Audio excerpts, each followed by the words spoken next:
Hello and welcome to the Apex Racing League American GT Championship live on Apex Racing TV. I'm Sam Fitzpatrick, and alongside me for this evening's racing is Sam Kuma, who's also on the cameras. And we're coming to you from Georgia, Road Atlanta, the host for this round 2 of the season. And Sam, it was a pretty chaotic Road America round, and I think we might see more here. Some fantastic driving corners around here. It's a brilliant racetrack this as well, and it's a really good host for these GTE and GT3 cars. Yeah, good evening everyone. Yeah, this is another American track, very different from the Road America we were at last week.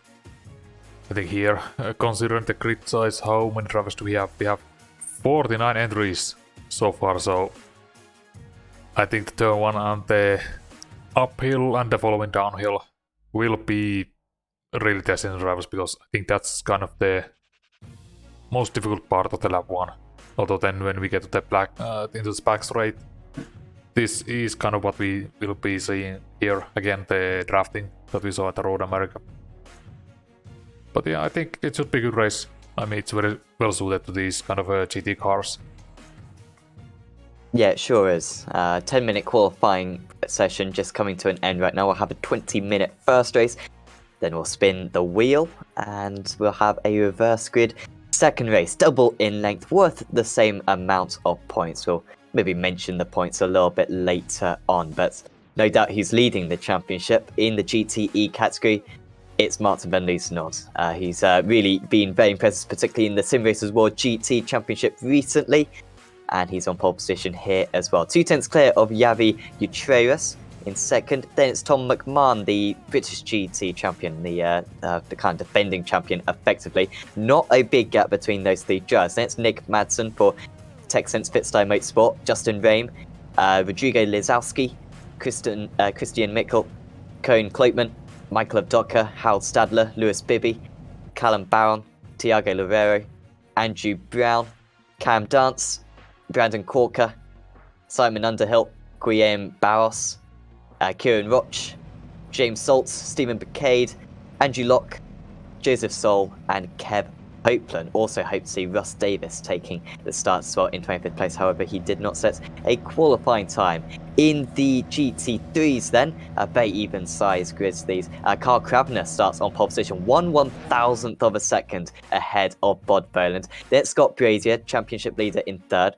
Behind that's Mike Horder, Alessandro Dalladone, Farouk Manza, Ignacio Hortel, Yasor Sebula, Jaco Boshov, Anthony Pisano, Ronald Moons, Adam Hedgecock, Pim Bao, John White, Prince Kern, Ryan Walker, Rob Sutherland, Tristan Martz, Damian Harris, Stephen Castrop, Dave Petts, Rob Thiessen, Lee Woodburn, and Nick Dawes rounding out the field. Good to see even amounts of grids, Sam. However, this is a short circuit, and I think even in this 20-minute race, we're going to see pretty much all the GTEs going past all the GT3s. That's going to be quite an important factor, especially for many of these drivers who may not have a whole lot of multi-class experience. This, of course, only round 2 of the championship. Yeah, it is a small track for this kind of grid, but it is a circuit that we often see in the multi-class series, even with the 3 classes like LMP1s, GTEs and GT3s. So, I mean, it should work with these kind of multi-class races, but of course it really depends on like how aware are you about the traffic. I mean, it could be worse at least it's not Brands Hatch Indy. No. That would be a good week 13 event, I must say. Getting ideas. Yeah. I mean, it's been quite fun to watch when we did it with the PSR. You have 50 Kias around a 50-second lap, so it's always been a busy. So So at the front of the GT class then, Martin van Loosenot, just, well, I'd say a reminder, I'm sure many of you wouldn't have seen the Sim Racers World GT round earlier this season around this track. Admittedly, he was driving GT3 back then, that's a GT3 Championship. But he was epic around this place. He really did have about half a second up on even his own teammates. Was one of his strongest round of the championship, so this is looking really strong. However, Ucheras and McMahon, pretty close, 0.2 of a second. Would you say this is a circuit where they can kind of just stick in the slipstream and keep up with Van Loosenot, even if Martin has got a bit of a pace advantage? Yeah, certainly. It really depends on like how well you can follow through the downhill section. But once you get on the straight, this is basically where we see the overtakes happening. It's surprisingly long considering how short this track is. And the prime overtaking is here when we come to the chicane. Yeah, expect to see plenty of action there. Expect to see plenty of action through the first few corners as well. Those S's can be troublesome. Here comes Martin van Loosenot then from the pole position. Javi Ucheras alongside him. Ferrari versus Ford at the front of the field. The green flag is out. And Van Loosenot pelts it away. Good start for McMahon, might move up into second place straight away. He does get part of his car ahead, and he's got the ideal line. We might even see a drive down the inside from fourth position. That's a big move from Nick Madsen. Is there going to be contact? Hell, there wasn't. There is contact behind it. The massive impact. This is massive. And that is a lot of drivers round. They'll have to use their faster pairs to GT3s now coming into the mix. Oh, this doesn't look good. Michael Evdoka involved in that mess. Also, Hal Stadler managed to get through. Him and Evdoka were starting alongside each other, I think. So it's quite miraculous that he's been okay. That was almost, I think, 10 GTEs involved in there. It was quite strange to see because we saw 3 wide for second place, and yet all the action happened behind. Here's Carl Kavner, still the leader in the GT3 fields. I believe it's he. No, he's just seeing if Stephen Bouquet. No, he is still ahead, I believe. So he wasn't too affected by all that chaos happening around. Yeah, Kravener, he started on the lead of the GT3 class and he remains there. It seems like the GT3s kind of got away with it. Didn't really end up having to get tangled up with the GTEs. But certainly the GTE field is much smaller than it was. Yeah, we had the top 24 cars GTEs previously. We'll see what it is now. Top 16 cars are now GTEs, so that's 8 of them, which have had a big setback so far. Joseph Saul also just dropping downfield as McMahon drops it. The reigning champion who never makes mistakes like that, Mr. Consistent. And that is a crucial mistake. Got up into second place at the start, but he's given away plenty of those places. He's around the GT3s now. Yeah, and it's another contact with the Porsche. Yeah, that's Brandon Crabber, I think, yeah. So now McMahon is basically running the last one already in this huge traffic of GT3s.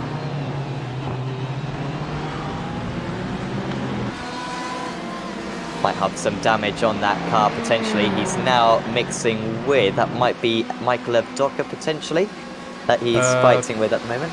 Yeah, no, that's it's Mikkel. Yeah, they are basically racing for the position, but I think Mikkel was involved in the turn 1 incident. And we've got another couple of cars, and that's a Porsche, that's Corker and Brazier. That's massive for Brazier. He had a really good round 1. He's got away better than Corker, who was running up in the top 15. But that was also again, it was the same Porsche who basically had incident with McMahon as well. Unfortunately, that was race ending then. When you're on your roof with the Porsche, there's really no getting back. Yeah, definitely. These guys do have a faster pair.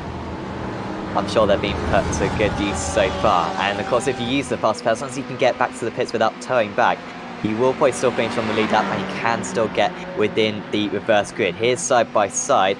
Nick Madsen trying to move up into second place. He nearly moved up into second place at turn 1. Went for a risky move, going down the inside of second and third at the time. Couldn't make it, and now there's contact between the two of them. Utreus round, and it does get back going. How many places will he lose? 4 in the end. Drops behind the Evo SR driver of Lorero as well, down into 6th place, and Brown as well having an issue. It seems like we have a lot of impatience happening here on the first race, and it seems like Andrew also has some damage, because it seems there is some bent bodyboard on the right side of his Ford. Doesn't seem to be holding the pace too much. Just sliding a bit.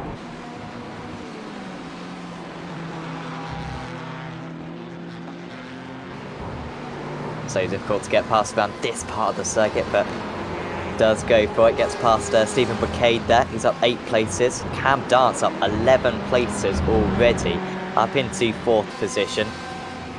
A quite incredible start for him. Still Kravener leading the GT3s.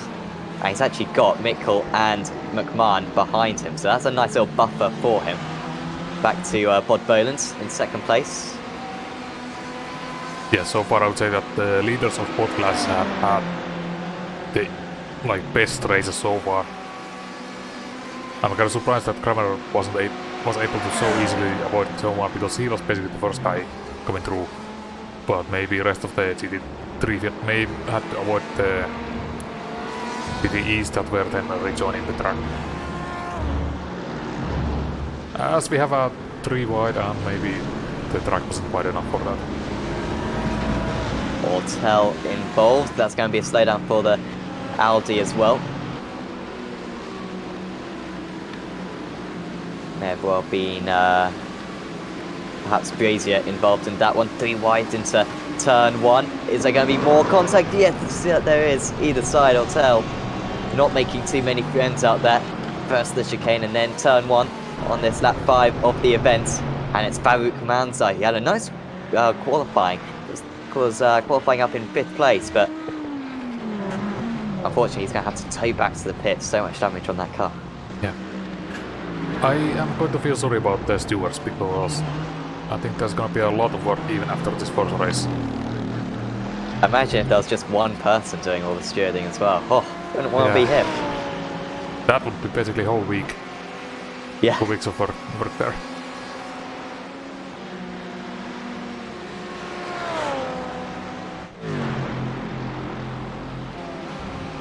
So Boland fighting Dalladone, who didn't have a terrific qualifying. Remember, it was 2nd place in race 1 at Road America 1 week ago.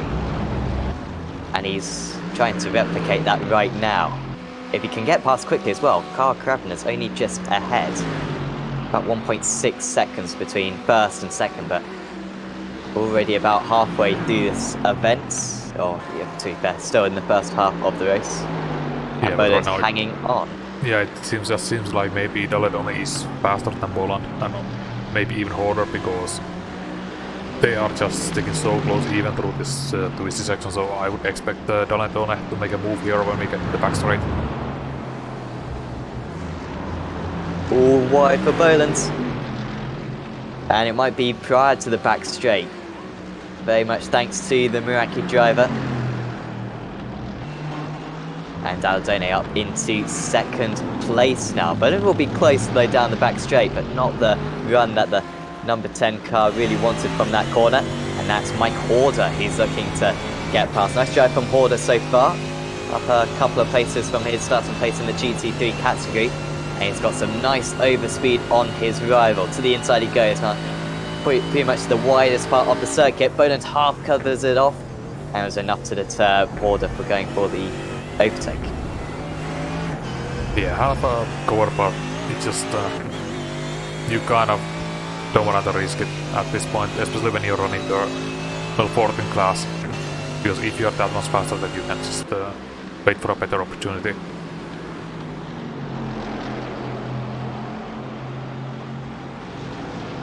Yeah, this will still be good points for these guys. Just a reminder that for every 10 incidents that the drivers pick up, they get 3 penalty points. So 15 incidents, you get 3 penalty points. 20 incidents, though, you get 6 penalty points. And if they get a completely clean race, which just got a hunch as though that won't be too many drives out here, but there might be a couple, you get a bonus point as well. All helps towards the championship in the end. 40 points for a win as well. That's the kind of scale that is applied. So it would be nice points for these guys, especially considering that they haven't had too many collisions so far. No, I think the top 5 in the GT3s has been pretty much clean. Then there's this another pack behind them. At least on my end it says that they've had few incidents here and there, but I'm not seeing at least any major damage, so they are doing well as well. Bit of a queue forming behind Kieran Roch currently in the GTE field. Roch up 11 places. Also James Salt's just ahead of these guys, up 13 places. But the number 18 got the number 2 behind him. Simon Underhill 6/10 of a second there. Hal Stadler also on the comeback trail after a collision at turn 1. He's responded well, has Stadler. Did very well in the Euro V8 Supercar Series, which concluded last week. Got 1 race win across the season, and that I think may have even got 5th place overall in the championship as well. But there's a completely different beast to the V8 Supercars. He's still showing some strong pace against Simon Underhill. Quite a lot of aero damage on that pit style car, so might hinder his opportunity at out-dragging him on the entry to the chicane. It doesn't hold him back. Strong on the brakes, and Hal Stadler moves into 9th place. Even with that aero damage, it was enough to make the pass before the braking zone. So I think that kind of shows the difference in the top end speed between the Ferraris and Fords. Right behind them they have these 2 very bright green Porsches. I believe they might be teammates, Locke and McMahon. No, that is... who is that behind Locke? That is McMahon, apparently. No, it's not. No, that's a back marker, apologies. Yeah, back marker, yeah. I was very confused seeing that McMahon's been in a few incidents. Also the fact that his car had changed from what I was familiar with. I mean, that would be a lot of damage to completely change the shape of that car to a different manufacturer. Wonder if there could be a bit of teamwork perhaps between these guys. It's Kafka. Aha. He's very quick. I mean, should be in the top 10, so he's comfortably got the pace to keep up with these guys. Yeah, and I believe he might have a fresh car.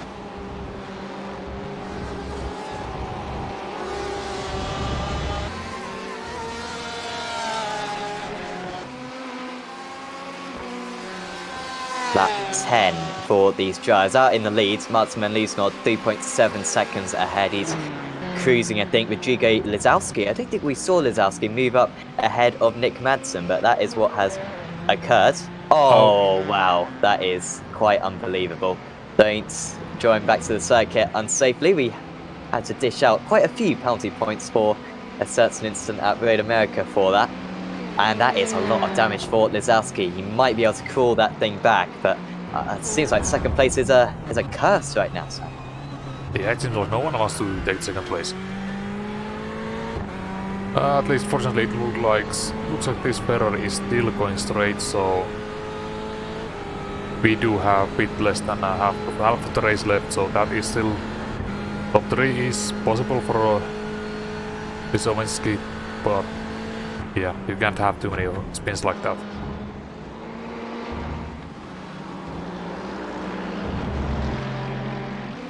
And to manage the GT3 traffic currently. Of course, remember, a reverse grid will be applied to the results of this race to decide the starting order for race 2 in each of the classes. Had a 21 reverse grid in the last round. So it really can mix up the order quite significantly. Admittedly, Martin Van Leeuwenhoek still won both races. Some drivers are just too quick for that to hold them back, but certainly should mix up the order quite a bit. Andrew Locke versus Tom McMahon. Can't get past around this part of the circuit though, but we've seen overtaking quite simple so far today. I think McMahon's got a good chance. Yeah, it seems like McMahon and Gawker have switched positions because now Gawker is ahead. I'm just surprised by this decision, and they didn't just decide to use Gawker as a brake to protect McMahon, but I mean, we are still in about outside top 10, so maybe that's not really necessary at this point. Yeah, I wonder if Corker's got anyone that he's fighting with ahead of him. It's got Rob Thiessen 5 seconds ahead. Thiessen, I believe, is a GT3 though, so yeah, I think he's fighting over anything. Yeah, next one is Joseph Saul, who is half a lap ahead, so realistically I don't think Gawker can really gain any positions just by driving. Well, McMahon gets ahead of Locke then. Next up will be Simon Underhill. He was overtaken by Hal Stadler. Might even get 8th place out of this, could Tom McMahon, which would be a little bit ambitious, and it would still be a disappointment considering that he was running in 2nd place in the first couple of laps before a mistake at this very corner. So often we see mistakes there. One of the most tricky corners as Locke loses it, and that is a miracle that he hasn't slammed into the wall there. And he's only going to lose a couple of places from it. Here comes, is that Madsen going past? Mikle. Ah. Also, it looks like Locke is struggling with something because soon as McMahon went by, he also... Oh dear. Yeah. There is something wrong with the car. I don't think that is normal because suddenly he has lost so much space. See, can we see anything on the steering? No, it's looking okay. Maybe the rear tires are overheated, but that just... We have got 41 degrees track temperature, so pretty bad for these drivers. Cam Dance, who was having a terrific race, up in 5th place. He's just lost out to Thiago Loureiro there, and struggling to gain some speed once again, maybe pick up a slowdown. Still up 10 places for Dance, so I don't think he'll be frustrated with that too much. He's got Lizzo Whiskey behind, only 1 second to Lizzo Whiskey. He's got to deal with a little bit of traffic though before he can catch up. Yeah, I was also just wondering, like, it seems like there is not that much grip on the track, but it's not that hot. But do you remember, is the next race afternoon or... Will be afternoon race 2. Okay, so then that's gonna be very slippery if they're already having issues. 15th of May, of course. The iRacing day, effectively.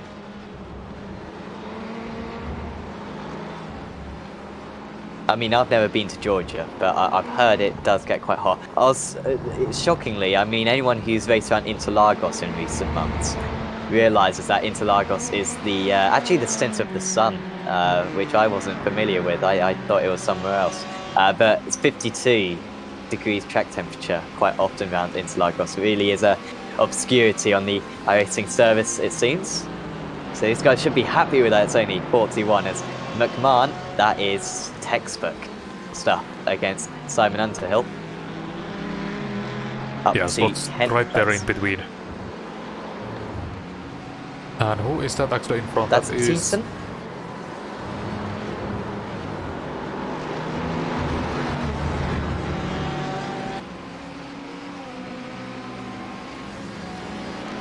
There he goes, takes the inside line. I don't think there will be much fight here because these are different classes.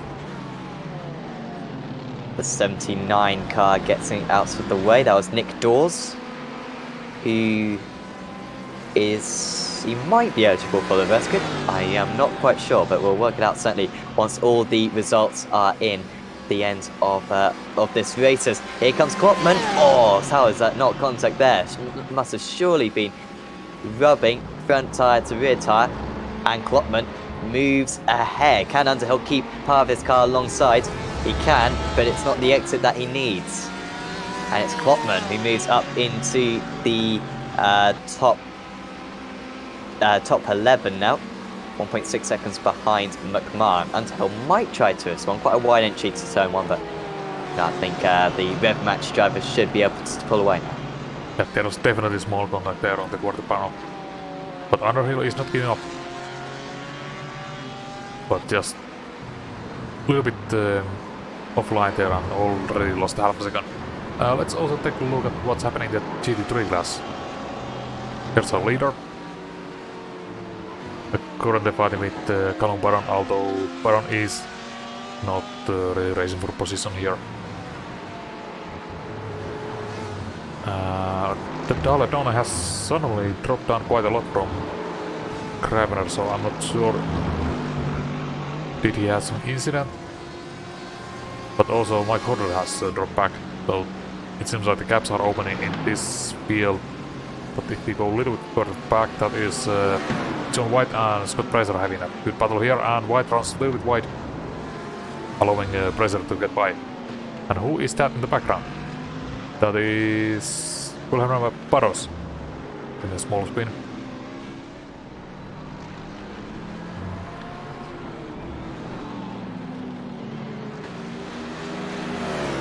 Back on his way. Adam Hedgecock having to battle with Ferenc Kern and Ignacio Hortel at the moment. Hortel's been in the wars. He's already had a collision at this corner earlier on in the race. Kern will go to the outside, but actually he's himself too vulnerable and the BMW brakes there too strong. Hortel up a place, next up the boosted motorsports driver. He's got a decent launch coming out of the final corner. It might not be quite long enough for him to attempt an overtake into 1. Not much of a braking zone whatsoever. They are getting into the very closing stages now, as in fact Martin van Liesnort takes the race win. We just about missed that. Couldn't quite edge out 1 extra lap. It's Martin van Liesnort who wins race 3 here, race 3 of the season. Race 1 here at Road Atlanta. Perfection from him so far. Utreus and Madsen round out the podium. Utreus getting past Madsen in those closing stages. The GT3 leader, of course, Carl Kravener, only just ahead of Alessandro Daladone. That gap has fallen once again.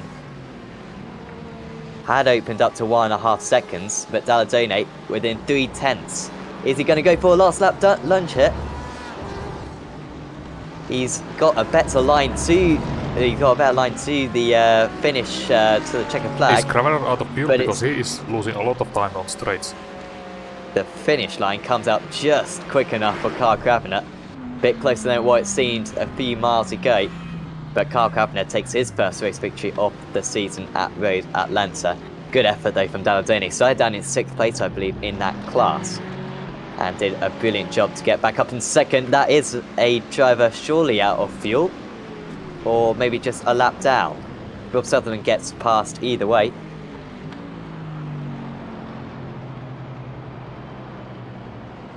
As pretty much all the drivers are across the line, apart from Adam Hedgecock. Is he out of fuel? Seems okay. Yeah, maybe he has just an issue.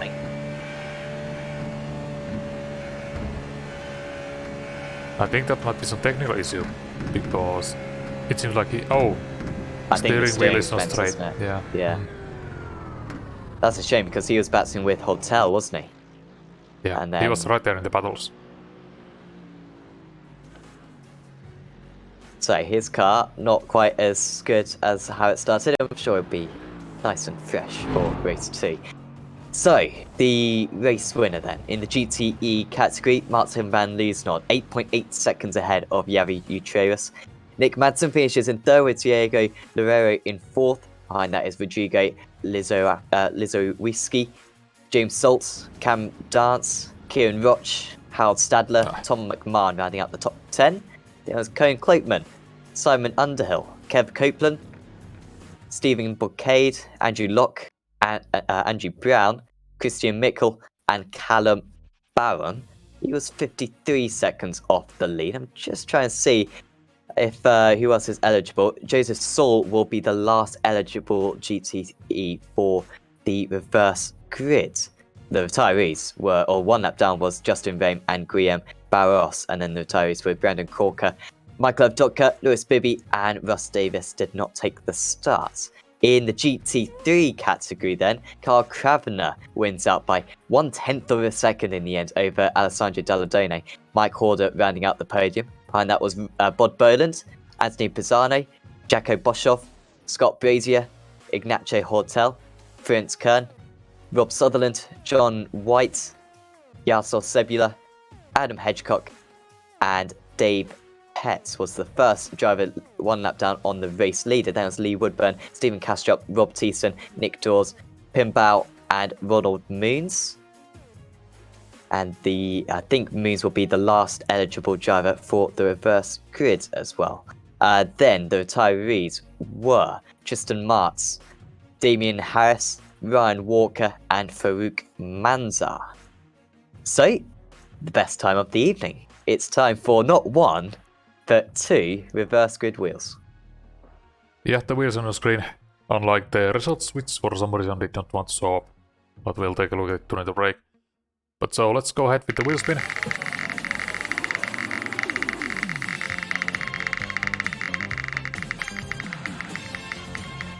And for the GTE, we will have 14. And GT3, also small one, 11. So 14 and 11. So on pole in the GTE category will be Stephen Bocade with Kev Copeland alongside him on the front row of the grid, and with a 11 in the GT3s, that will mean, oh dear, gotta get some calculations done now. I think that's John White then on pole position, with Rob Sutherland alongside him on the front row. So race 2 here at Real Atlanta will be coming up to you in about 25 minutes time, and you'll see those drivers on pole position. Double the length, hopefully double the action. We'll see you back in about 25 minutes time.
Growing up as a kid in Oklahoma, where I'm from, the Chili Bowl is the biggest race that we have.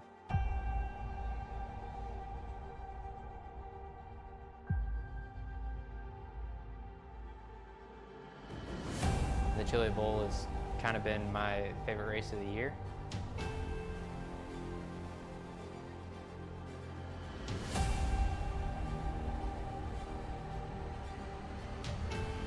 Growing up a dirt racer in Oklahoma, that's kind of the holy grail.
Coming for a splash.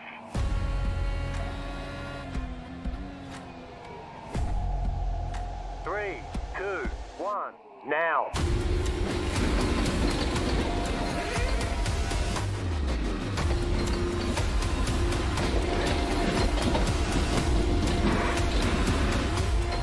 All clear. Punch it. Great job. You did really well.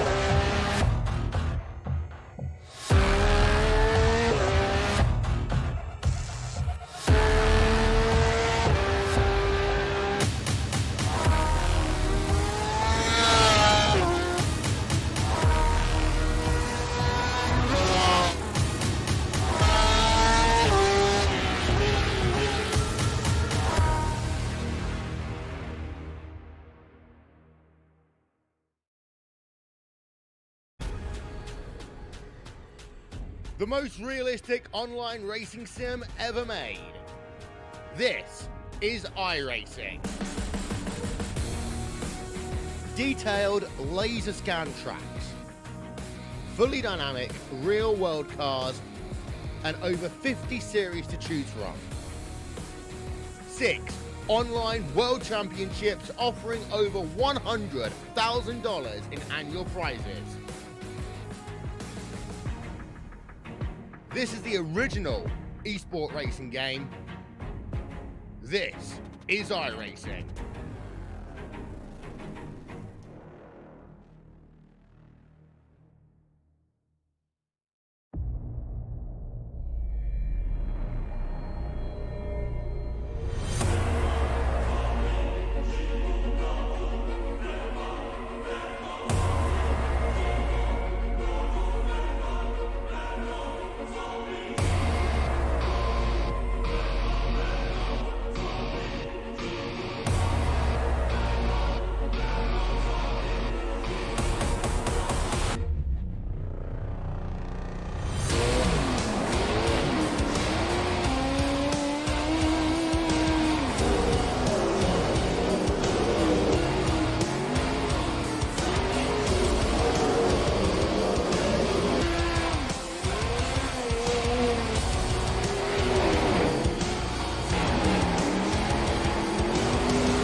Growing up as a kid in Oklahoma, where I'm from, the Chili Bowl is the biggest race that we have.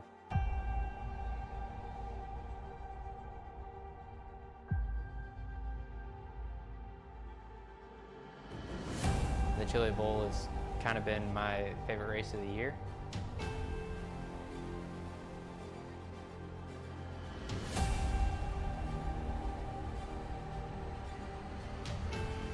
Growing up a dirt racer in Oklahoma, that's kind of the holy grail.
We're almost out of fuel. You'll have to come in for a splash.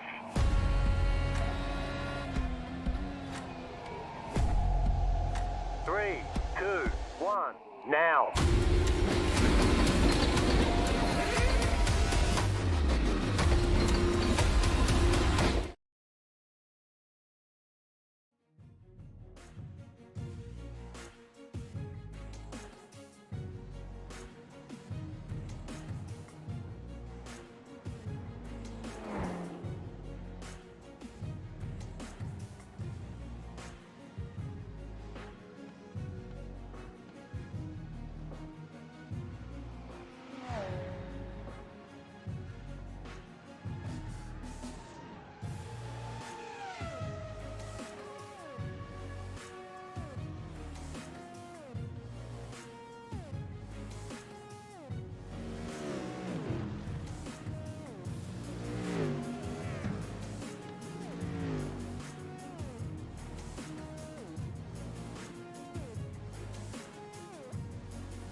Welcome back to the Apex Racing League American GT Championship. I'm ApexRacing, alongside me is Sam Kume, live on Apex Racing TV, and we are preparing for race 2 of the evening here at Road Atlanta. A chaotic race 1, to say the least, Sam. We saw a big incident in the GTE field right from the get-go in turn 1. Are we going to see more of the same in this 40-minute race? Some decent reverse-sized grids, but hopefully it'll be a little bit cleaner out there. Yeah, I certainly hope so, that we don't see that kind of incident, because that took out almost half of the GTE field right there. And I'm not exactly sure what happened there, but whatever it was, it really helped Marta van Loosenort to an easy win in the GTE class. There was also some confusion in the GT3s about the starting procedures, but hopefully that won't be an issue this time around. And considering this is basically twice the length of first race, so I think the overall pace will be maybe a bit more calmer this time around, because drivers know that okay, you have a bit more time to make the passes. Yeah, hopefully that will be the case. Double the length of race 1 as we approach the final few seconds of practice, and then we'll be able to go through the grid. Plenty of time on the grid. Another one of these. So we just went to Road America, which has the longest formation lap of the season, and this place has a decent sized formation lap as well. So plenty of time for us to go through the names on the grid. And on pole position overall and in the GTE category is Stephen Boucade. He finished in 14th place in race 1. and so he starts on pole position for this race 2. Kev Copeland, watch out for him, got caught out in that crash in race 1, dropped him a little bit further down, but that's meant that he's got a good start for this race. Simon Underhill rounds out the top 3. There's Cone Clopeman, another very quick drive. Tom McMahon was running up in 2nd place in race 1 before a spin dropped him down. Another dangerous drive, so to Howard Stadler. There's Kieran Rochford, XVR Sim Racing in 7th. Cam Dance, James Salt and Rodrigo Lizzo Whiskey rounding out the top 10. Behind that is Tiago Loureiro, Nick Madsen, Javi Utreras, race 1 winner Martin van Liesnod, and there's Andrew Brown, Christian Mickel, Callum Barron, Joseph Saul, Justin Rame, Guillaume Barros, Brandon Corker, Lewis Bibby and Dominic Ferraris, who was a late entry for this race. I added him to the session after being prepared. However, he did disconnect from the session due to connection issues, so we might not see him on the grid. Hopefully we will. You can probably see his little gap on the grid. John White starts on pole position in the GT3 field after finishing in 11th place in race 1. On the front row alongside him is Rob Sutherland. Then it's Ferenc Kern, Ignacio Hortel, Scott Brazier, Jacko Boshoff, Anthony Pisano, Bod Bolans, Mike Horder, Alessandro Dalladone, Carl Cravener, race 1 winner, Yaroslav Sebula, Adam Hedgecock, Dave Petts, Lee Woodburn, Stephen Castrop, Rob Thiessen, Nick Dawes, Pim Bell, Ronald Moons, Tristan Martz, Damien Harris and Ryan Walker and Farouk Manzar, rounding out this 48 car field. 24 cars in each category. We could have not scripted this better, Sam. Yeah, it's even split. And I mean, in the first race we had pretty good battles all around the field, although maybe the leaders was kind of were almost in the class of their own, but behind them, like for the top 3, top 5, we had decent fights in both classes. Yeah, it was some pretty entertaining action, and of course, yeah, the front runners from race 1 gonna have to make their way through. There's some pretty good drivers at the front of each field, I think, Sam, because of the chaos that we saw in race 1. I mean, when you got Copeland up there in 2nd, Klopman in 4th, McMahon and Stadler lining up on the 3rd row of the grid, I think this race is probably going to be tougher for Martin van Liesnod to win than at Road America, despite the fact that we had a smaller reverse grid. True, because right now Martin is pretty much right where the major incidents took place in the first race. But then again, it could be way worse. It's at least not full -1, for example. So it's still doable, but he really has to be careful with this, especially starting from the outside, going into turn 1, as we are almost ready to go. Yeah, and absolutely. Of course, no repeat winners in the GT3 class so far this season. Van Liesnod, a clean sweep of the GTE ones. Are we going to see that trend bucked today? Stephen Bocade, is he going to go already? Lifts out of the throttle, didn't have a big enough gap to the pace car. Now he goes, but it's not a good launch for him whatsoever, and he's going to be under massive pressure, really hesitating to get his foot down, and we've already got 3 wide across the start-finish line. You can see it's that Tom McMahon trying to get his way through the order, making it 3 wide going into turn 1. Simon Underhill leading the way, Bocade falling way down the order, already down into 5th place. Fortunately, we haven't seen the same instant as we saw in race 1, but it's still plenty of potential for crashes around this part of the track as the track narrows and they go down and then up this opening section of corners, and they've done a very good job. John White, still the leader in the GT3 category, much better start for him than the GTE leader. He's pulling away in his BMW. Already a spin though for Ferenc Kern, who fortunately falls off the circuit. A driver having to take evasive action. That may have even been Adam Hedgecock, I'm not quite sure, maybe Pisano. Yeah, it was Anthony Pisano having to take evasive action. Great shame as John White clearly got a slowdown from the race lead. He had a comfortable advantage, but on the first lap, those slowdowns really do cost you, and he's falling way down the order. Yeah, all the way back to 8th place. So that... Oh, Stephen Bocade! What's happened here? He's dropping all the way down. Is that also a slowdown? Oh, wow, 3 wides! Good driving from the Porsche, to be fair. A bit of an ambitious move, but I don't think he had any other choice with the speed that Bocade was going into the chicane at. awful start for the driver, or for the pole sitter. He's already way outside the top 10. He's outside the top 15 down 17th place at the moment. But McMahon then leading, so he did get past Simon Underhill. Eventually did McMahon say 5th to 1st. He got an incredible launch. Abacade actually just letting everyone pass. That might well be a wise decision. But yeah, McMahon 8 tenths of a second clear of Underhill. That was incredible, Sam. I mean, we saw him dart from the 3rd row of the grid. And the British GT champion, he made a mistake in race 1. He's put himself into the perfect place already in this. Yeah, surprisingly changing the GTs right from start. Like, Steeplegate is currently last, so we didn't actually see what actually happened there. Is he maybe suffering with some issues with the hardware or perhaps the car, because he wasn't that slow in the first race. He was actually decently quick, so I was surprised to see him just giving up the positions. As we go 3 wide. 4 in a row. That was Roch trying to get out of the throttle. Van Loosenod going round the outsides. Good job from Van Loosenod. He is up into 6th place. 6th place. Apologies, my time glitching out a little bit, but yeah, up in 6th place there behind Nick Madsen and Hal Sadler for Texans Fitslow Motorsport, so that'll be decent competition. Hal Sadler usually a very respectable driver though, so I doubt the Austrian will put up too much of a fight against the man to beat in this series, as we've got another driver off. Is that Kieran Roch? It sure was, and that's another big slowdown for him, taking the alternate layout there. Yeah, fortunately there's plenty of way. Oh, that is Andrew Brown going very sideways there. I mean, how was that not a spin? He was 90 degrees to the track, yeah. I swear. Somehow he kept it together.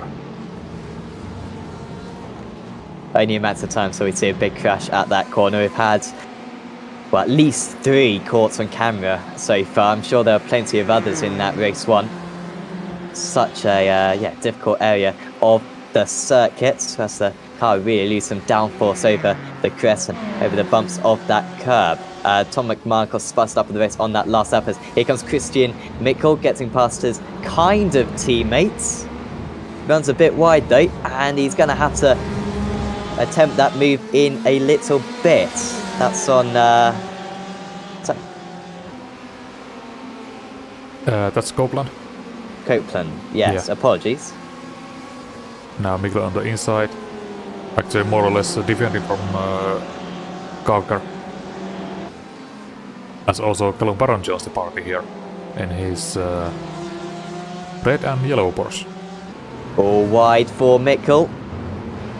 Not too many moves around this part of the circuit, but we've just seen one. Korka moves up 8 places now from his start. Next up Copeland, he's down 11 places. Not quite sure why Copeland's been struggling so much, because he is a quick driver, qualified well. Something happening in the GT3 field, because I just see multiple drivers having issues here.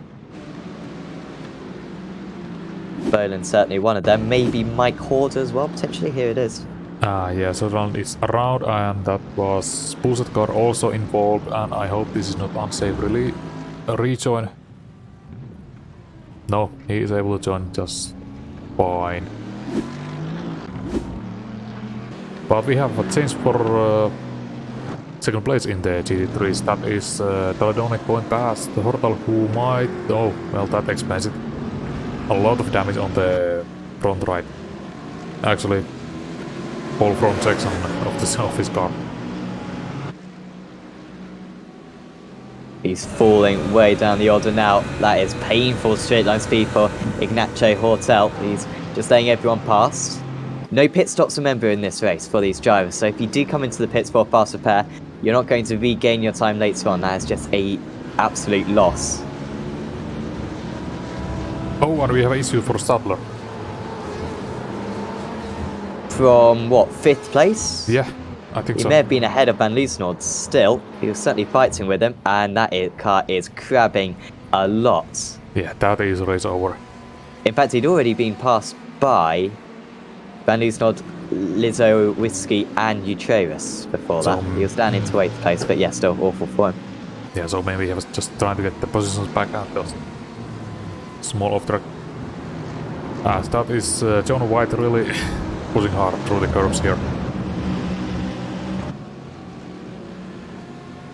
credit to Pisano, who had to try to avoid Prince Kern through turn 1. Lost a lot of places due to it, but he's done a terrific job at gaining a few of them back since then. Still up 4 places overall from his race start. And next up for him is John White, the pole sitter.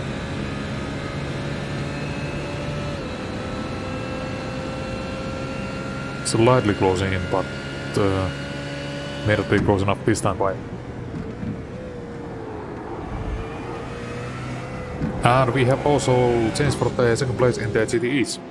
That is Copeland going past Simon Underhill just about on the entry this hairpin here. But this actually might help Simon Underhill to get back, because now Copeland has no draft result. This is brilliant right now for Tom McMahon, 3.5 seconds. Out in the lead, we've got Copeland and Baron rounds, and maybe Dance as well even. That looks like something they kind of came together perhaps, or is that actually Copeland on front and going...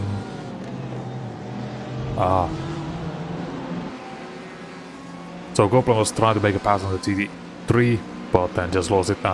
Unfortunately, Baron couldn't avoid him. Extremely slippery grass, of course, on iRacing, and that was his downfall right there. Just trying to apply that power.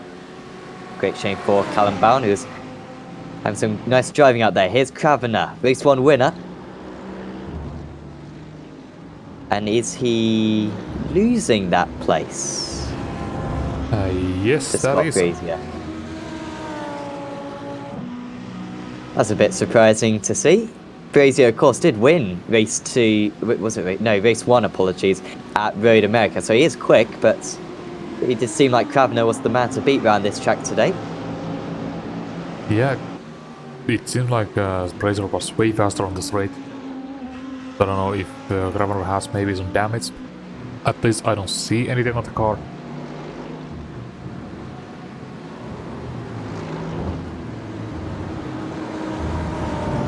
So maybe a little bit under the weather for race 1 for Brazier, but he's right back up there in this race 2. Actually had a spin in race 1, as we see side by side Pisano. Another place gained. You really wonder where Pisano could have been if it weren't for that early excursion, because he's been terrific since then, the RSR eSports driver. Gets past John White. Only, well, he's 7 seconds off the lead at the moment. Jacko Boschhoff still leading the way. I don't think we've really seen Boschhoff for this entire race, but he is the man ahead. 9 places gained overall, and he can just make his own way round this track. Would be the 4th different winner this season if he could take it. If Alessandro Duds only finishes in 2nd place, that would be his 3rd second place of the season, which certainly isn't too bad for your points. Yeah, right now it's really Boschhoff's race to lose, really, because he doesn't have any lap traffic ahead of him, and I don't think he will have too much traffic anytime soon. Also for Daledone, he has opened about 2-second gap to this kind of small battle here for the 3rd place, and behind that we do have this battle here with White Hedgehog, Cepula, and also Pisano, although Pisano is currently running away, and that is Cepula into the wall. Really good qualifying for Yasuo Cepula. I think put it up in the top 5 in qualifying, but then a spin in race 1 and a crash in race 2. Toes back to the pits. That's the end of his competitive day. Here is quite an epic battle. Nick Madsen's just got past Simon Underhill, but Van Loosenord failing to make too much progress. Remember, Madsen's a properly quick driver, and it is tricky, especially when you're a really quick driver, getting past another quick driver when they're behind a slower driver, if you get what I mean. And there was a bit of a train of drivers from kind of slowest at the front to fastest at the back, and really there wasn't a whole lot of movement between any of them. Now they are starting to all get past Simon Underhill, who's, you know, decently quick up there in the championship at the minute. Scored some very good points this season in his Ford, but against the defending Sim Racers World GT champion, don't think it's going to be too much of a match. That Ford, though, Some nice top-end speed. Van Liesnold only just nudging ahead. He made a nice move at this corner in race 1. He can't get past Underhill, who runs wide. Almost makes contact, and now there is contact with Utreras trying to take advantage. And Utreras might be the one who loses out now to Lizowski. He has to get the cut back easy flat that final corner though for these GTE cars, so not too much an advantage. And I don't think Van Liesnold expected Underhill to put up such a fight there, but good racing from the Nomad driver. Yeah, good racing there, just a little bit too late on the braking. And now he's right under pressure from Utreras.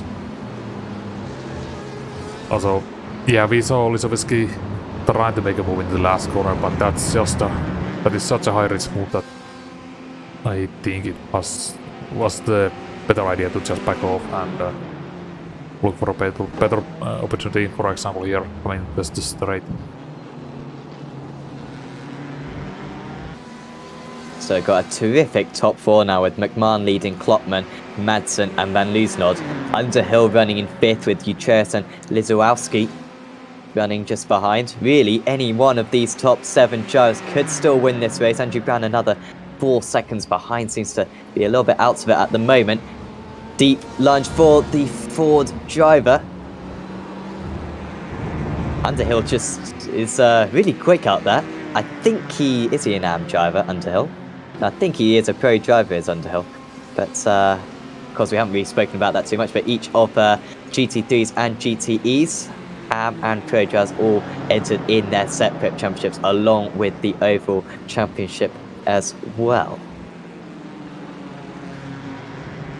Yeah, I'm looking at Underhill and the way he defends. He is maybe a little bit unclear on whether he's defending or not, and that is maybe causing Utreras to kind of question on whether or not he can actually go there on the inside or not. And now, Ooh, big hit. Is that Hortel? that is Hortel. It Yeah. was.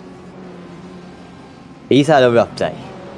Yeah, I mean, he was trying to get out of the way, but it wasn't happening. And now Utreras also has damage, and that might be hurting his top line speed.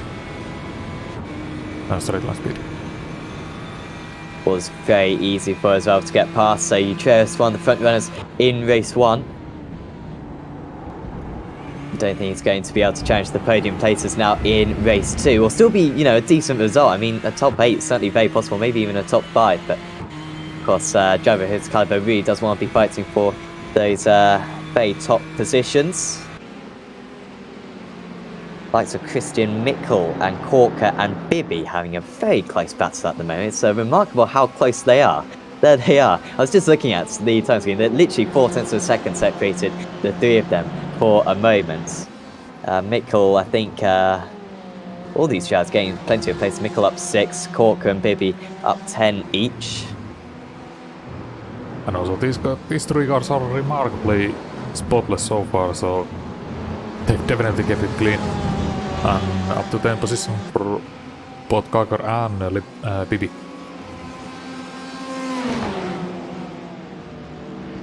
Bibby past Corker now. I think all these guys started outside the reverse grid range, so particularly Bibby and Corker, I think, didn't finish race 1, so they've had to really come from the back of this class. Bibby starts down in 23rd place. There's only 24 GTE, so once again, a couple of drivers, what could have been for them, because they are so competitive. Hopefully we'll have a better chance with sort of 5 more rounds of this season to complete. I guess we should check in with the GT3s. A really tight battle right now with Rob Thiessen, Dave Petts, Rodolph Moons, Mike Porter and Farouk Manzar. All 5 of them really in a queue. Now it looks like Thiessen is just pulling away a bit, but Petts holding off Rodolph Moons, who's got plenty of experience in these GT3 cars. Yeah, it's basically 4 Mercedes followed by Audi, so there's not that much difference in the top line speed for these guys.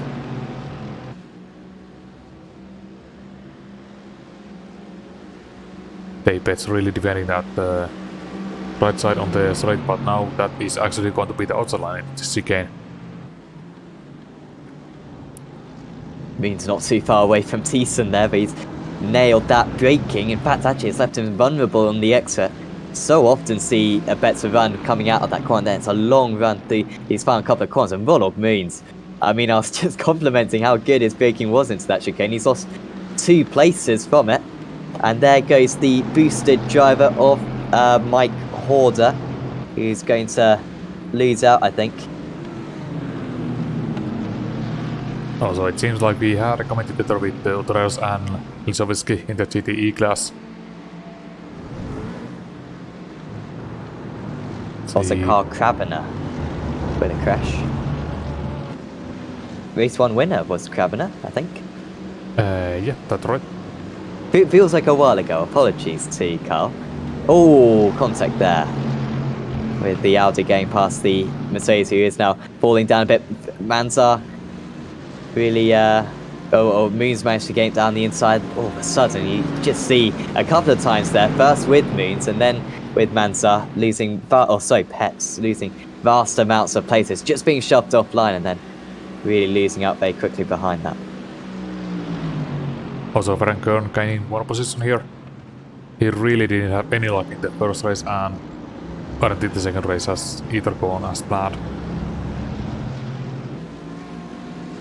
1 race 2, of course, at Road America did Kern from pretty much pole position. A superb defensive drive on that occasion. Can still get a couple of top 10s today. Yeah, it's possible. I mean, he's just 1 position away from the top 10, as John White entered the pits, and I am not sure why. 3-second pit stop, so was he actually running out of fuel? Or is that perhaps fast repairs? Car, yeah. By the way, sorry to interrupt, but it's really close between Bibby and then everyone behind Bibby. That's the battle for 9th place. They are all queuing up at the moment for that 9th position. There they are. So Bibby, Mikkel, Lizowiski, Utreus and Corker. Dance only 1.5 seconds behind. Remember how quick Cameron Dance was in race 1. Unfortunately down 6 places for Dance. Not quite sure what happened to him on the start, but really he ought to be a lot higher than where he currently is.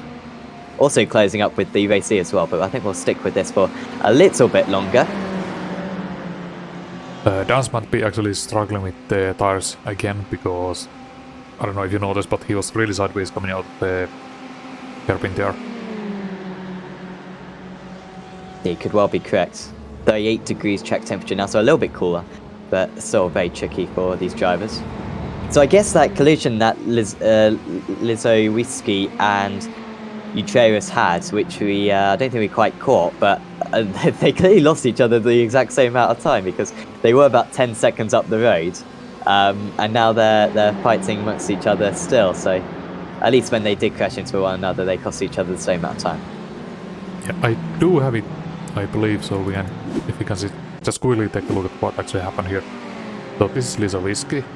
They are approaching the city traffic, and that was really late launch there. Oh, that's not exactly the most patient way to do it, and they are stuck to each other. Well, it's good that we're not on the esports network, eh? I've never seen that before. I mean, I've seen a little bit of merging of cars, but I haven't seen it to that extent. I mean, they were doing probably a good 200 meters glued to one another. Yeah, but they still almost are. Well, about half a second gap. But, yeah. I mean,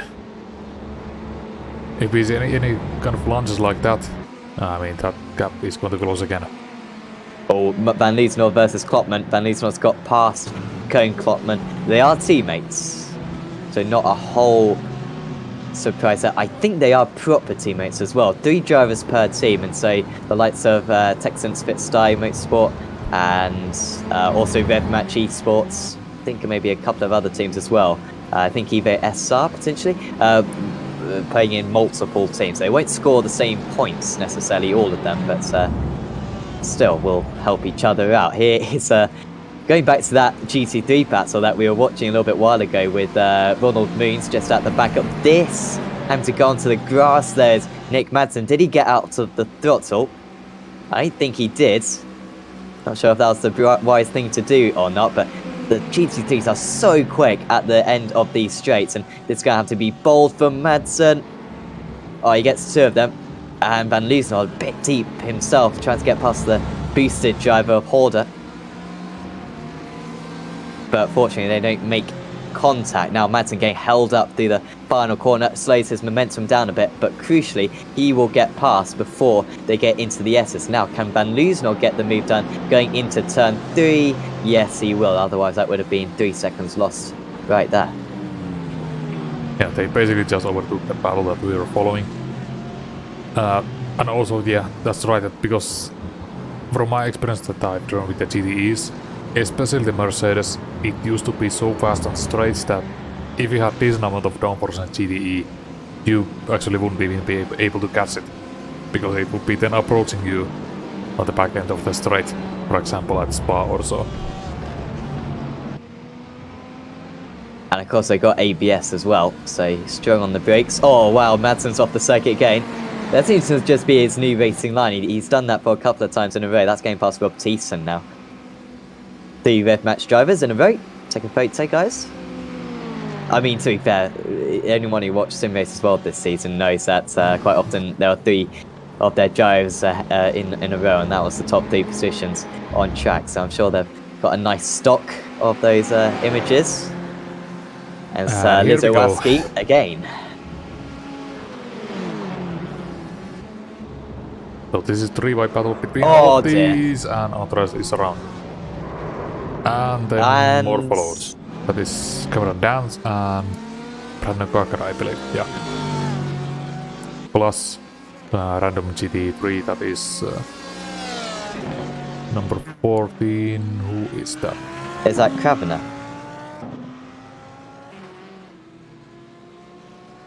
That's Kravener. Yeah, not sure. I saw it was number 14, but I'm just been blind and I cannot spot it on my list.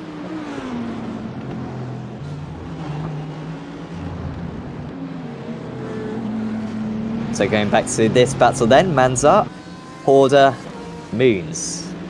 Kern only 2 seconds behind as well. They're now 8 seconds. Oh, sorry, no, apologies. Rob Thiessen's only just... There's Rob Thiessen. I was about to say 8 seconds behind Rob Thiessen. Gosh, they've cost each other a lot of time. But no, they've actually been able to keep on tabs with the Rev-Match Esports driver. And Horder really getting close this time by.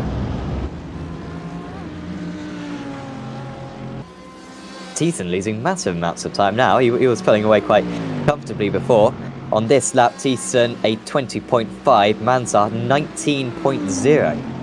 1.5 seconds faster. That's 1 second slower than his fastest lap for Thiessen, but to be fair, Manzar has a 1 second faster lap than Thiessen, so just very quick is Farouk.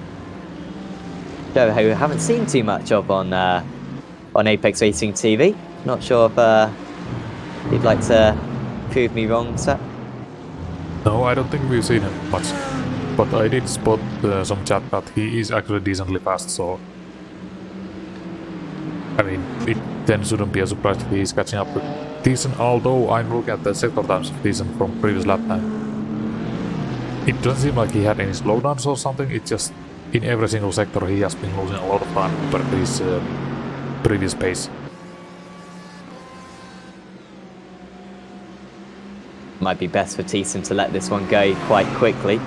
We've got a long way to go in this race. Probably worth letting this one go and then having a better chance at holding off Horder later on.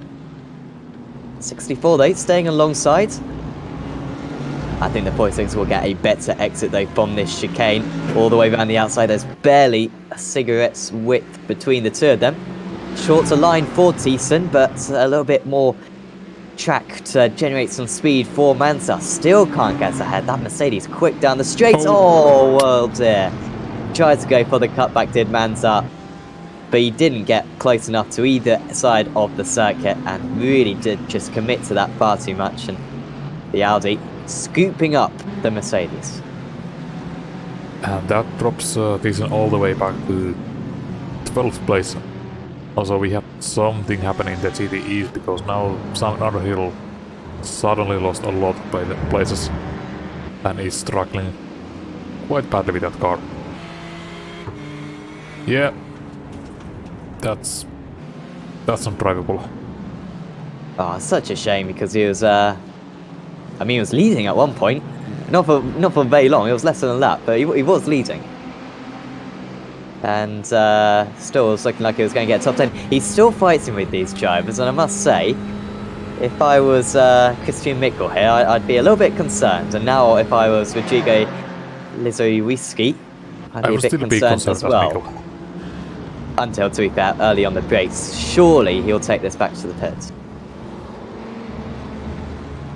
It's about 30 minutes, so yeah, that makes sense because then he can just repair it, get a new car, and hopefully still make it in top 10. I mean, he might get ahead. There's a big gap between Brandon Corker and Joseph Saul. I can't leave even a bigger 14th, 15th. Oh dear. Yes. Huh.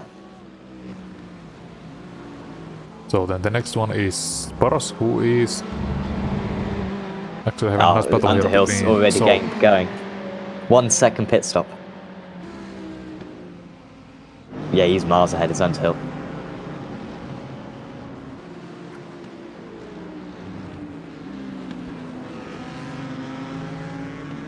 Shall we see the GT3 lead? Oh, well, actually, no, we'll see the second place in GTE because this is very close. Here comes Van Loosenord round the outside of Nick Madsen. And it's Van Loosenord who gets ahead. Nick, though, he doesn't go down without a fight. If he gets half a chance at the response here, he will definitely go for it. Extremely aggressive driver. Van Loosenord covers the inside. Madsen tries to get the cut back. Van Loosenord with such a good run though. I mean, considering that his line was compromised, that was a remarkable amount of speed he managed to carry through there. And he gets that second place. 5.5 seconds to catch up to Tom McMahon. I don't think he's got time. He was only 2/10 faster than McMahon in qualifying.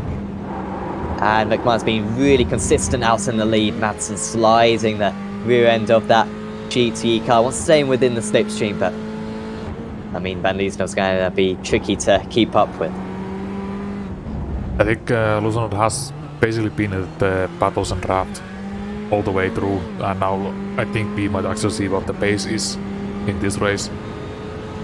But yeah, as you said, just under 6 seconds, and I'm not seeing that being something that he can at least easily catch up. Unless, let's see, where is McMahon?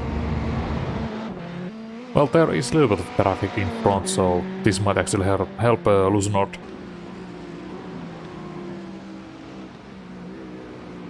The lead for the GT3 class getting quite close. Jacko Boschoff leading the way, but lost half a second on the last lap to Scott Brazier.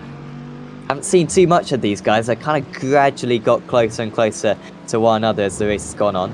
Brazier got ahead of Alessandro Dalzone. I mean, it's a wonder what happened to Brazier in qualifying for race 1, because he was pretty sure he was outside the top 5, and I was thinking, I mean, this is the championship leader. I mean, where is he? And then race 1, to be fair, he did get taken out. But even then, when he was in the race, he wasn't making that much of an impression. In this race 2, he's been in a class of his own, gaining loads of places. And Jacko Boschoff is the only man standing between him and a second race victory of the season. Here we go. Boschoff not covering the inside for the chicane. However, if he's strong on the brakes, he might be able to go all the way around the outside and get the inside for the second part. He backs out of it though. That's nice braking from Brazier. Gets covers off the cutback effectively. But it was a really good launch for Boschoff coming out of the chicane. Through the final corner they go to start lap 24 of this race. Still another 5 or so to go. And no response for Boschoff. So, we've got a new race leader, Scott Brazier, out there in his Audi. Yeah, Boschoff had a small look there, but it just decided that it wasn't worth the risk, considering they have about 2 second gap to Daledone, so small slip is enough for Boschoff to really put his second place in jeopardy, so I think the smart idea here is just to keep up with pressure and bounce if there's any opportunity to get the first place.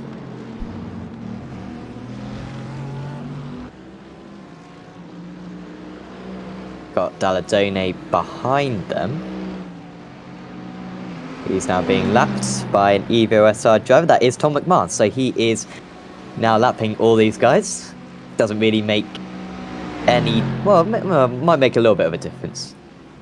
To score points, by the way, you must finish either on the lead lap or one lap down. However, in the GT3 class, because, say, the leader of the GT3 class might be the only driver on the lead lap overall, that rule doesn't work brilliantly because then it's kind of uneven between the two classes. So you got to be within 2 laps in the GT3 class of the race leader. I'm sure on the points it does make sense, even if I'm not explaining it particularly well. But basically, if the leader of the GTE cars laps all the GT3 cars, it could make a bit of a difference as to who is eligible for points today. Adam Hedgecock a little bit by himself, 18 seconds behind Alessandro Talladone. That's a remarkable gap between 3rd and 4th in that class. I mean, we've seen some brilliant battles near the end of this, or near the back of this class. We've got Farouk Manzo, who's been involved in all those battles, still going at one, in fact, with Mike Horder, 0.4 of a second between the two of them. It's quite a sparse GT3 field we've got now. Yeah, if you look at where Hedgecock is, the number 4 blue dot on the map, there's basically nothing blue around him, so he is really in place of his own, really.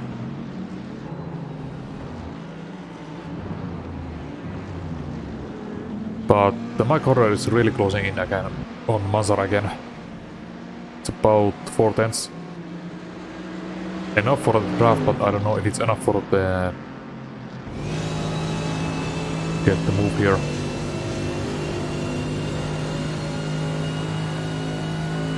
Closing is slightly, but that is not quite close enough this time by Ad. Mazar really good under the brakes. I think he's kind of just keeping tabs with him at the moment via that slipstream. Not sure if he's got the pace to overhaul his Audi compatriots out there. That's just one mistake, and of course with the traffic happening as well as we say that. That was that Andrew Brown? Could have been Andrew Brown. Yes, I believe so. No, I don't think it was actually. Andrew Brown's way ahead, isn't he? Javi Utreras? Possibly. Yes. I mean, yes, it was. Oh, what a guess. I'm getting to know these drivers now. Hopefully, of course, we're using training paints for this. Of course, thanks to training paints. And I mean, anyone who uses iRacing, I'm sure, are very aware of training paints. I mean, download it. You absolutely got to, especially if you're doing official racing. So thanks to those guys. But hopefully everyone won't change their paints for next week, because I'm just about getting the hang of this now. Nick Madsen's being caught by Cone Cloakman currently. A few battles actually brewing in the GTE field after everyone in the top 10 kind of getting quite separated from one another. They're closing in once again. We've also got Lorero versus Salt. Now those two might be teammates. Salt's just got past. They are teammates. They're not driving, so they are teammates though. Salt gets past for Evo SR. Certainly one of the front runners in the championship in that category. And he's up into 7th place. Only 2 places going for James Salt, but been very much under the radar. But I mean, like I said earlier on, points. It's all about the points, and finishing in the top 10 will really help in that situation. Now got Rodrigo Lizowski catching up to them, along with also Christian Mickel. Yeah, Salt definitely has been running under the radar so far this race, because I don't think we've even seen him before. Like, this is the first time we actually seen him in some kind of action. I mean, for all we know, he could have just randomly driven onto the track. Yeah, I mean one of those marathon runners who gets like a train and then pops across the line and sets a new world record. But I mean, he's kept it clean and has just moving up the positions. Well, not that much, only two places, but that's still better than going backwards. But then you also have, I think, Lizovitsky, who's had a bit more eventful race. I think he's has avoided most of the incidents, but just have been very close to them. And of course, if Saltz has been able to keep his car clean, we'll get less instant points, less penalty points. Anyone who saw the Aussie Mixed and Fixed Series earlier on today on Apex Racing TV, that championship tied on normal points, but then when it came to the incident points, one driver picked up 2 more incidents than their rival, and that cost them the title. And so it really does make quite an impact, even more of an impact in this championship. Because if you do get 30 odd, then that can be a massive deficit applied to your score. Yeah, unfortunately it looks like Salt has picked up some off tracks. So that might be the bonus points going, but Lizovitsky is up to 13. So that might be some penalties, point penalties coming through there. I mean, I can't believe I've just been talking about incidents and I realised, oh, hang on, I can look at the incidents. Jigsaw actually only on 4, so he won't get any penalty points. No one is on 0, apart from Dominic Ferraz, who didn't take the start. He doesn't get, but also, actually, Jacko Boschhoff, who may have lost the race lead, he is on 0 incidents, so he will get a bonus point. So don't anyone touch him, because right now he's the lone man for that stat. I think, no offense to the drivers out there, he's going to be the only guy to get 0 incidents for either race. So keep it on the track, man, and you will get some nice points for your championship. Will Boschhoff. So maybe that's why we're being so careful with the Brazier. Maybe. That's a good point. How much would the Brazier get from the win, and well, how much would Mansar's got an Boschhoff issue, get? so... Yeah. Oh. He lost 2 places in that. I think he may have got some damage from it as well. Yeah, he went off track. Let's see, is this coming through in the usual place where we see the incidents happening? I believe so.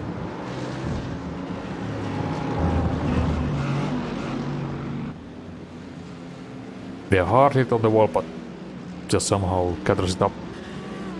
We also saw some other incidents as Ferenc Kern is making the move on Mansar as he's just trying to get the car back home.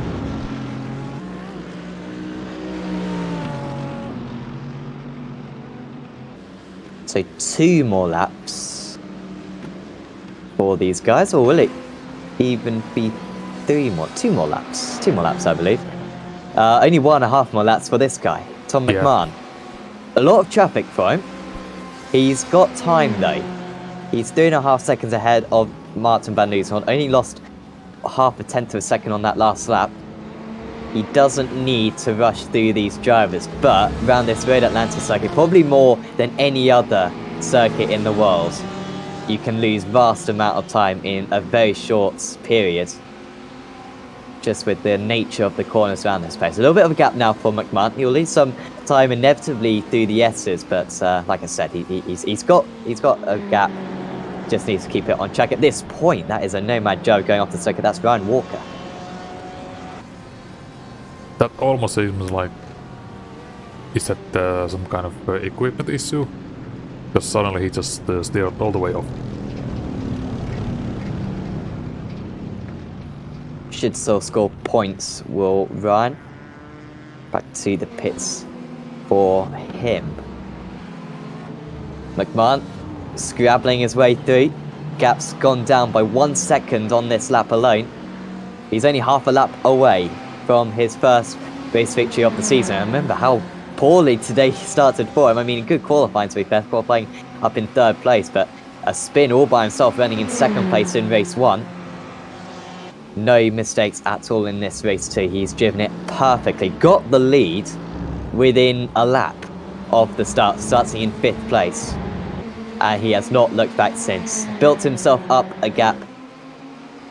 And here comes Tom McMahon for Evo SR.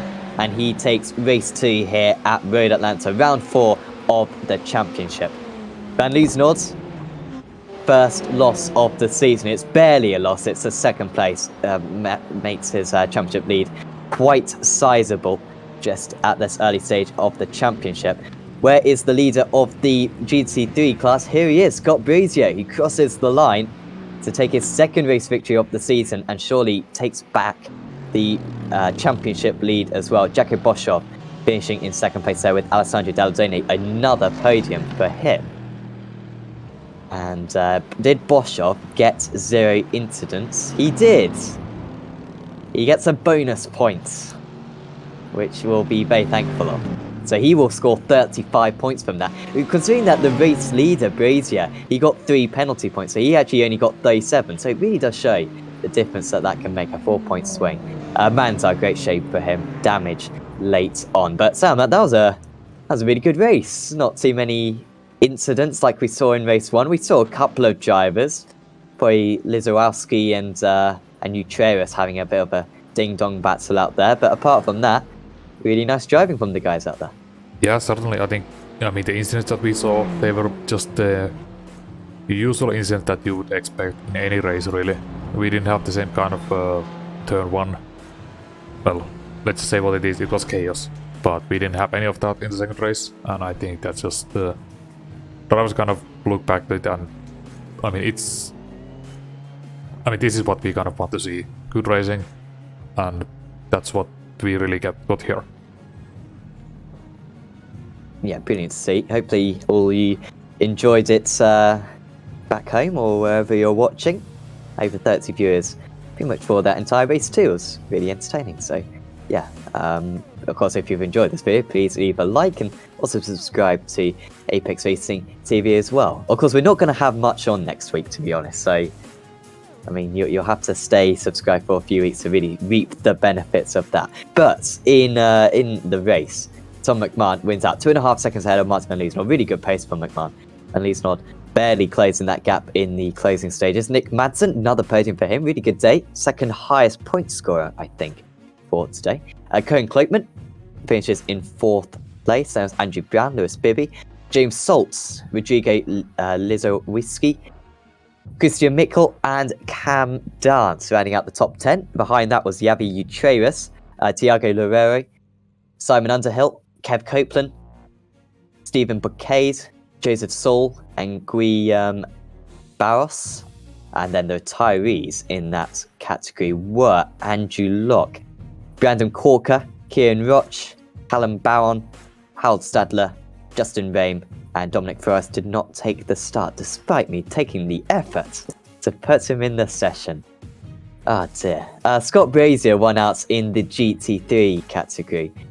A nice drive through the order for Brazier, recovers after a poor race 1. Jaco Boshoff finishes in 2nd place, 0 incidents as well. Only driver to get 0 incidents, congratulations to him. Alessandro Dalladone rounds out the podium. He's having a really consistent season, might even be leading the championship at this point. Really hasn't had a bad finish so far. Adam Hedgecock a little bit quiet, but good day for him today. 4th place, Mike Horder just behind. There's Ronald Moons, Ferenc Kern after a spin at turn 1. Farouk Manzar just behind him after picking up damage in the last couple of laps. There's Dave Petts, Damian Harris, Carl Cravener, race 1 winner of course, John White, pole sitter. Then it was Rob Sutherland. 2 laps down from the race leader was Tristan Marks, Stephen Castrop and Rob Thiessen, so, and also Nick Dorr. So all those drivers will score points. The drivers who won't score points because they retired were Ryan Walker, Anthony Pisano, Ignacio Hortel, Yasser Sebula, Bod Boland, Pim Bao and Lee Woodburn. So a few retirees in that GT3 category, sorry. But much better than race 1. Safe to say. Hopefully we will have a chat with a few of the drivers, and I was just looking at the wrong interview waiting and I was thinking, who on earth are these guys? But now I look in the second interview waiting here and some far more familiar names are presented to us. So we will have a chat first up with Martin Van Liesnord. Congratulations, Martin. I mean, another fantastic points haul today. Let's take it from the start though. Qualifying, you put it on pole position by about 1/4 of a second. It seemed like a very nice lap. Yeah, hello guys. It was indeed a nice lap. I went a click lower on the pressures and that was it. So I was lucky to do that last lap. And then race 1 was quite simple for you. Second place seemed to be a cursed position, so anytime someone was running behind you, they seemed to go spinning off. But I mean, was there any dramas in that race 1 at all? It seemed very simple, and you had something like an 8-second lead at the end. Yeah, I know. Race 1 was quite nice. I mean, I had a good start over Javi, and then they went 3 wide into turn 1, I think. So that gave me a second already, and that was basically then you can build a gap, right? So because they cannot get your slipstream. So yeah, was a nice race. Traffic management was also good. So. And then race 2 was the real test out there. I was saying before the race how, despite the fact that you were starting 7 places higher than in race 2 at Road America, that this would potentially be more tricky just because of the quality of drivers at the front of the field. And that's kind of how it proved to be. It seems to be quite tricky to get past the likes of, Nick Madsen and Simon Underhill. How was the overtaking out there? Overtaking was really difficult on this track. You basically have 2 corners. The outbraking someone on the back straight and into turn 1. That's basically the 2 corners where you can overtake. Otherwise, it doesn't make any sense because they can cut it back on you. So yeah, and on other tracks, you have maybe more, more opportunities, more corners where you can prepare your overtake. But this is just, if you look at the times, they're really evenly matched. To get a 10th or 2 over someone is really tough. So yeah, it was. But in the end, I did overtake them and felt really good. So Yeah, definitely. yeah. And in those closing stages, you had Tom McMahon ahead of you. I think the gap was about 5.5 seconds, and you seem to have a bit of a pace advantage over him, maybe a couple of tenths of a second. But I mean, it's good that someone's finally challenging you, because at Sim Racers World, no one could get close, but at least Tom is quite close to your level, it seems. Yeah, definitely. I knew Tom was quick already with the British GT at the beginning of the year. So even though we were running different cars, so yeah, he's definitely a quick guy and a guy I need to watch out for. Yeah, absolutely. Thanks for having a chat with us, Martin. Before we let you go, is there any shout-outs you'd like to give to anyone? Yeah, shout out to you guys for covering this nice series. Shout out to my team, RefMatch Esports. Shout out to my sponsors, UGX Racing Simulators, RB Skillworks, and Uitert. Well, thanks for having a chat with us, Martin, and hope to see you next week. See you later, guys. See you next week. So that was race 1 winner Martin van Liesnoord, and second place as well in race 2.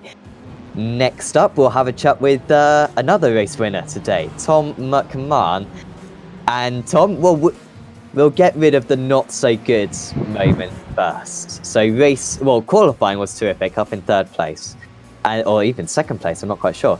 And then race 1, they just made a small mistake at the top of the hill, it seems. Yeah, no, I was really happy with my overall pace today, and I thought I qualified 3rd, so I felt I could have been on the front row. So I got a really nice start, got through the chaos, and then lap 2 just took a tiny bit too much speed into that left-hander, and round she went. And I was lucky not to hit the wall, and then I got collected by someone else, and then yeah, I was so annoyed at myself because I always just think just finish, and you'll turn up somewhere, and without a mistake, and I made a rookie mistake, but it happens. I mean, I don't think we've ever seen you make a mistake before, to be honest. So, I mean, not to heap on the pressure or make you feel worse about it or anything, but you've been invincible up to this point. But then in that race 2, it was back to perfection again, because that was textbook stuff. I mean, your start was where you won it, really. 5th to 1st in a lap. I mean, I think you were like 2nd place going into turn 1. It was ridiculous. How on earth did you get such a good start? Well, I think it was all a bit chaotic. I think the leader sort of went and then stopped, and then so we all kind of checked up, and then the actual lights went green, I think, before he kind of initiated the launch for the whole field. So I knew that I had to sort of go like not early, but get as good a launch as I could, and I was just kind of ready. And yeah, I nipped up to I think second or first, heading down into turn 1, and from there it was just about run away, basically, just try and get away from the field, because I knew Martin would eventually turn up, which he did. And then you're getting stressed with all like the back markers or the not back markers, but the GT3 field, and you're trying to navigate them because their pace on the straights are fairly similar. But then it's down the S's that you feel like you're losing time, but you just have to be patient and know that everyone behind you will get stuck in that traffic as well. So no, it worked out well. Is the traffic something that you look forwards to? When you approach the traffic, do you kind of think, this is an opportunity for me to lose time, or do you kind of think of it as I could get through these guys faster than everyone else, so this could be an opportunity for me to gain time, if anything? Always look at it as a positive, especially when I think it's easier when you're on your own approaching them, where like if you're in a pack, I think you get a little bit more desperate to stay with the people in front of you and not lose any time. And just as one, I feel you can just like pick people off like in sensible areas, and just kind of work with the GT3s, because if you're both sensible, you'll actually overall lose less time. Whereas if you send a move from nowhere, you'll lose more time overall. So always look at it as a positive. It's always a little bit more nerve-wracking when you're in the lead and you see the relative start coming down from the guys behind you. But yeah, just stay patient and just I guess trust yourself.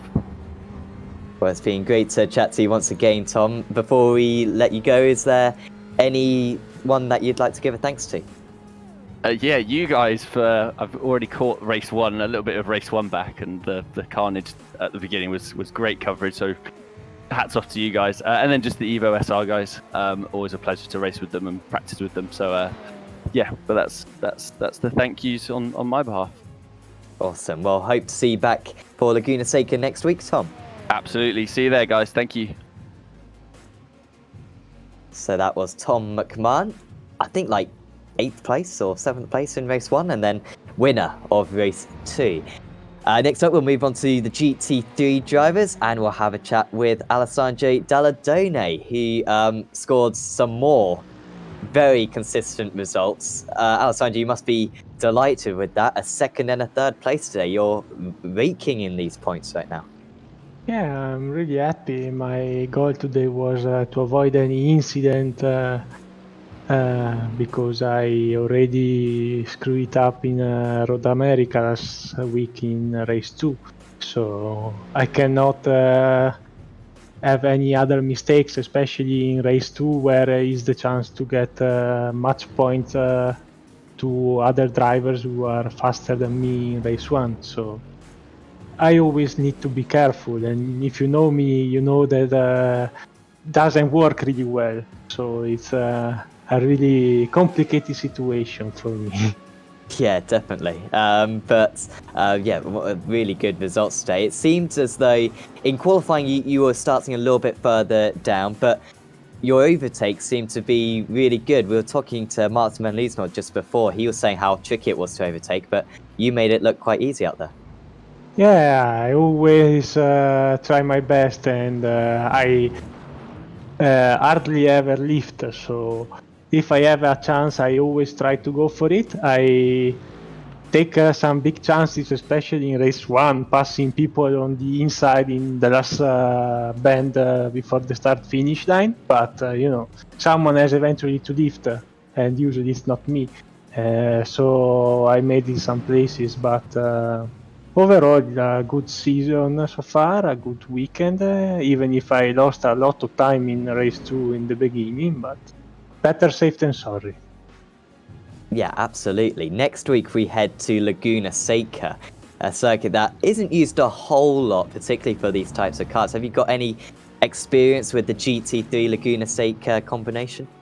Not really. I don't race much in Laguna Seca. I've done some practice, but I never used the Mercedes, so it's gonna be a very nice track.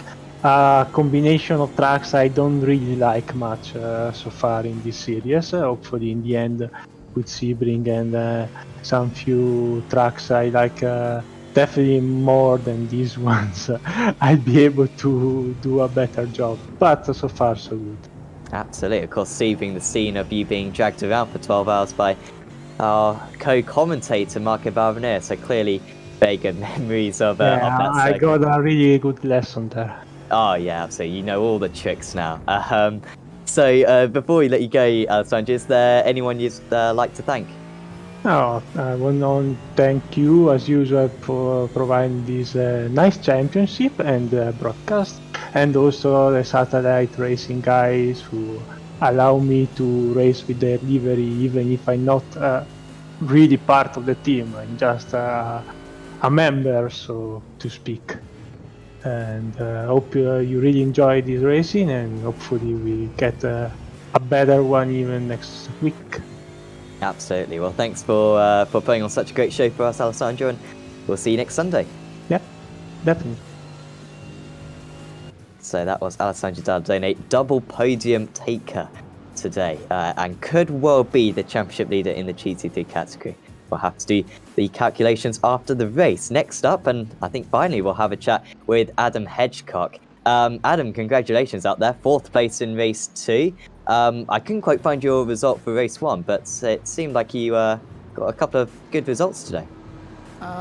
Yeah, finally got a result in. 4th time lucky. The previous 3 races we've had, I've been running inside the top 10, and in one reason or another, either myself or those around me have conspired to make it not happen. But yeah, happy with the 4th, absolutely. Yeah, definitely. There seemed to be some nice battles kind of ahead of you and some nice battles behind you, but were you a little bit by yourself for that race to it? It seemed like you kind of got a really good start and then kind of just held that 4th place to the end. Yeah, I was in a bit of a no man's land. The guys in front were a little bit quicker and the guys behind were a little bit slower. And I just kind of tried to hang on to the guys in front as long as I could, but yeah, in the end, running a pretty lonely race. It got interesting when the GTEs come through, though. Although I did lose an awful lot of time trying to let them through as safely as I could. But yeah, hey, it is what it is. You race what's in front of you and try to keep it on the black stuff, don't you? Absolutely. Have you got much experience in this GT3 car? Have you been racing it a lot recently? Not recently, no. The last time I drove it in anger was in season 4 of the World GT. I think it's season 4. The last season they did where they had... I think that would make sense, yeah. I had a pretty decent season in the AMs in that one, but that was the last time I drove it in anger. But it's a fun car to drive. I was talking to Mike Horder after the race saying... you know, the Merc, you know what you're going to get with it. It's pretty much solid, stuck to the ground. But in the Bimmer, it's a little bit more exciting, a little bit more fun. Yeah, absolutely. It seems like the brakes on the BMW. I mean, I'm not quite sure if this is true, but whenever we see broadcasts in Apex Racing 2, it seems like always the BMW's good getting the car stopped. Would you agree with that? Where would you say that its kind of qualities lie? Yeah, I don't know how good the brakes really are, because I flip-flop between this and the Audi TCR, which you have to brake uber early for, you know, for every corner. This is very weird, so I'm still finding myself that I'm braking probably a lot earlier than I should be. I think down the straights, I mean, it's a slippery little car. It will go some. And coming out of the corners is pretty good. You can get the power down quite early coming out. So I think all round it's like I said before, it's a fun car. I think it's pretty strong everywhere if you know how to use it properly. Definitely. And do you think you're going to have a good race at Laguna Seca? Of course, track that isn't necessarily used a whole lot for these cars, but is that one that you enjoy? I absolutely love Laguna Seca. I could race a flip-flop round there and I've thoroughly enjoyed myself. I'm not sure how good it'll be for these type of cars. I think it'll be a little bit congested going up the hill. Corkscrew, I dread to think how that's going to be in these things, but you know, it'll be a fun experience, no doubt. And like I say, I love racing there, so yeah, hopefully we'll have a couple of good results. Yeah, well, we certainly wish you the best of luck for that one, Adam. Before we let you go, is there any shout-outs you'd like to give to anyone? Well, I'm not as exuberant as your previous guests. I don't have any sponsors, so I just a shout out to the team, really, to say they're a great bunch of lads, and I love driving for the boosted stable, and for you guys for putting on a great broadcast. I always enjoy watching them back. Thank you very much. Yeah, best of luck for next week, Adam, and congratulations for today. Yeah, thank you very much. So that was Adam Hedgecock, 4th place in race 2 today. So decent result there. Sam, another meeting concluded. So we're now 4 races in, 2 meetings into this season. And of course, it's been quite chaotic so far, no doubt. But I think this race 2 today, the first time that we've seen some properly nice wheel-to-wheel fair racing. And it was really good to see for that 40 minutes. Yeah, I think like hectic is definitely a word that we can use to describe this season. And okay, let's be fair, it is 50 cars on the field, so it is going to cause plenty of action, both good and bad, but I'm really happy that with the race that we got in the second race, and with this amount of cars, even with the longer 40-minute format, there's always something happening, and yeah, I'm really looking forward to the rest of the season as well. Definitely. So next week we will head to Laguna Seca, and of course you want to watch that, and you probably want to take part in it as well because it's week 13. There's like nothing else to do. I mean, everyone's going to be driving the Barber rounds, or the oh yeah, of course the V8 supercar around Lime Rock, and then realizing that's not that much different. I realise that's quite a cynical approach, but you know, you want some entertainment for week 13. You need something to prepare for. So if you want to sign up to the series, certainly do contact us on Apex Racing TV. You can check out our Facebook page. There's certainly a post on that with sign up details, or you can just PM us on Discord or whatever means, social media, of course, as well. And of course, yeah, with week 13 coming up, it's difficult to promote too many series for this coming week. Is there anything on this week, Sam? I'm genuinely struggling to think of anything. Let's see.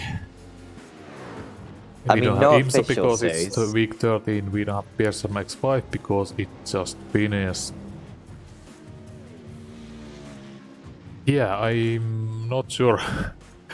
I mean, you may as well subscribe now because we're not going to be flooding your subscription box anytime soon. So just subscribe, and then, I mean, in a couple of years' time, you'll suddenly remember that you actually did that to us. So certainly would appreciate it. I'm looking at it, and it is actually just Rigmotech on.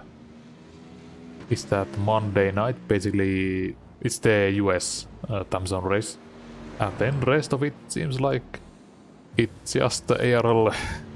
This one. So it's gonna be a pretty quiet week.